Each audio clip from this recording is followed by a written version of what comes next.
अस्सलाम वालेकुम जी, very good evening. आप देख रहे हैं दी मजेदार शो। मजे मजे मजेदार। आपका जो नाम है उसकी स्पेलिंग क्या है? Z8 जब जुड़ जाता है तो ज बनता है। जैसे वो और मैं जब जुड़ जाते हैं तो हम हो जाते हैं। तुम्हारे सारे प्रोजेक्ट्स में you make sure that you change your look. अभी करना है मैंने हाँ, तो फिर- अभी एक हफ्ते बाद ही करना है, लेकिन वो मैनेज हो जाएगा। मामा की हंसी, your boy is getting started. मामा सी। मैनीक्योर पेडिक्योर या घर पे नाखून काट लेती है? घर पे नाखून काटती हूँ। ऐसे क्यों बोल रही हो?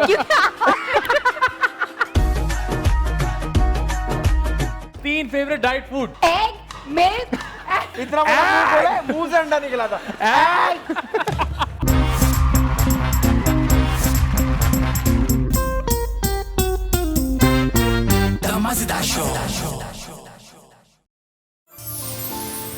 देखिए दी मजेदार शो जुमा और हफ्ते की रात 9 बजे सिर्फ टीवी 1 पर।